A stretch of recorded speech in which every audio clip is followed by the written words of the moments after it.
పాకం కజ్జికాయలు చేసుకుందాం. పాకం కజ్జికాయలకి 1 కప్పు కొబ్బరి వేసుకుందాం.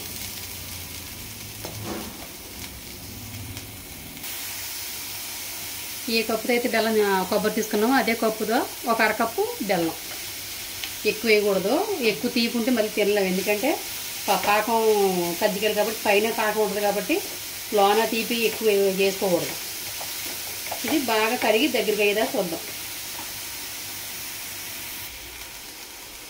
ఇలా బెల్లం అంతా కరిగిపోయాక ఇందులో కొద్దిగా యాలకుల పౌడర్ వేసుకుందాం. యాలకులు నేను మామూలుగా వేస్తున్నాను, పౌడర్ కావాలంటే పౌడర్ వేసుకోండి. మీరు ఏంటంటే నేను పౌడర్ వేయను, ఎక్కువ శాతం ఇలాగే వేసుకుంటాను. కొద్దిగా కలర్ రావాలి.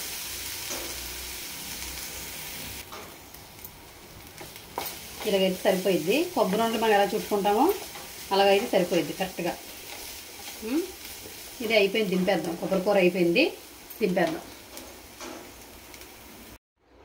ఇప్పుడు పిండి కలుపుకుందాం. పిండి 1.5 కప్పు మైదా పిండి వేసుకుందాం. ఏ కప్పుతో అయితే మనం బెల్లం కూర చేసుకుందాం అదే కప్పుతోనే 1.5 కప్పు. దీంట్లోనే కొద్దిగా సాల్ట్, కొద్దిగా తిని సోడా, దీంట్లోనే కొద్దిగా డాల్డా వేసుకుంటున్నాను నేను. మీరు నెయ్యి ఉంటే నెయ్యి వేసుకోండి. నేను ఏంటంటే నెయ్యి ప్లేస్లో డాల్డా వేస్తున్నాను.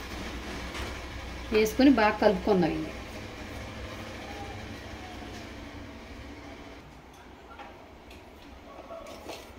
ఇలా బాగా కలుపుకొని డాల్డా వేసుకుని బాగా కలుపుకొని ఇలా ముద్ద అయ్యేటట్టు కలుపుకోండి. ఒకవేళ మీకు డాల్డా సరిపోకపోతే కొద్దిగా వేసుకొని ఇలా ముద్ద అయ్యేటట్టు కలుపుకోండి. కలుపుకున్నాక ఇప్పుడు వాటర్ పోసుకొని కలుపుకుందాం. వాటర్ కొద్ది పోసి కలుపుకోండి. ఒకసారి ఎక్కువ పోసేసుకుంటే మళ్ళీ పిండి పడద్దు. మళ్ళీ అప్పుడు అలా పిండి వేసుకుంటా ఉంటే మళ్ళీ తేడా వచ్చేస్తాయి, ఒకలాగా రావు కజ్జికాయలు.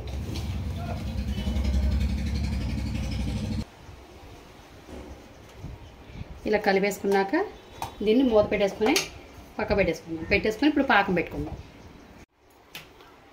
ఏ కప్పుతో అయితే మనం పిండి తీసుకున్నాం అదే కప్పుతో 1.5 కప్పు పందారు వేసుకుందాం.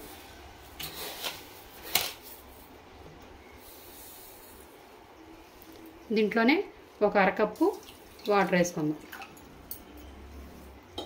వేసుకొని కరగనిద్దాం బాగా. ఇలా మరుగుతున్నప్పుడు కొద్దిగా యాలకుల పౌడర్ వేసుకుందాం. దీనికి ఏం పాకం రావసరం లేదు.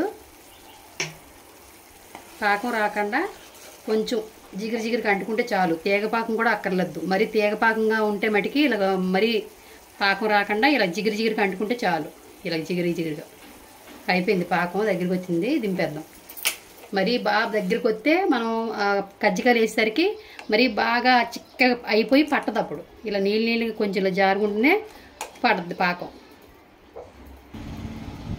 మనం ఆయిల్ వేడి చేసుకుందాం. కజ్జికాయలు వేయడానికి ఆయిల్ వేడి చేసుకుందాం. ఈ లోపల చపాతీలు చేసుకునే లోపల ఇవి ఆయిల్ వెయిట్ ఎక్కువ అన్నమాట. ఆయిల్ వేడి ఎక్కనిద్దాం. ఈ లోపల చపాతీ చేసుకుందాం. ఇలా చపాతీలా చేసుకొని ఇలా గ్లాస్ చూసుకొని గ్లాస్తో ఇలా రౌండ్గా ఎన్ని అవుతాయి అన్నీ ఇలా చేసుకోండి.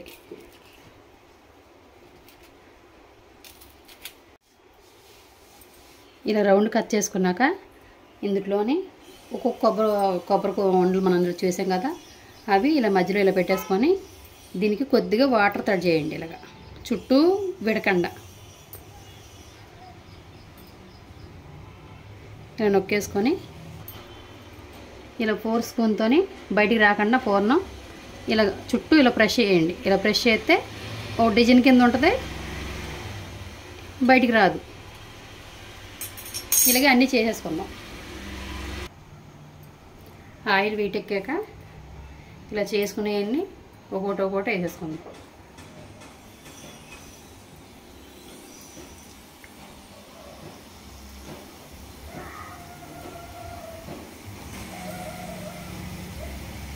మరీ హై పెట్టకుండా కొద్దిగా మీడియం పెట్టుకొని వేపుకోండి.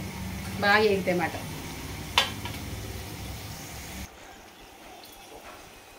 ఇలా గోల్డెన్ కలర్ వచ్చాక తీసేద్దాం.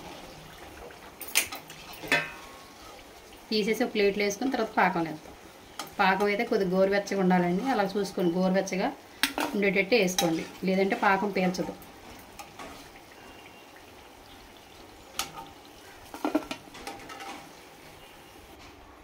ఇప్పుడు పాకంలో వేసేసుకుందాం. పాకం చూసారా అలా దింపుకుంటేనే ఇలా జారుగా ఉంది, మరీ చిక్కగా దింపితే బాగా చిక్కగా అయిపోయేది.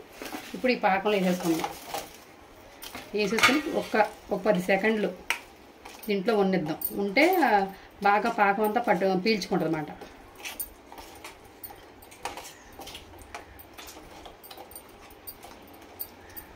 మరి చిక్కగా అయిపోయినా పాకం పీల్చుకోదు, అది మటుకి గుర్తుపెట్టుకోండి కంపల్సరీ. ఒక 10 సెకండ్లు ఉంచుతాం.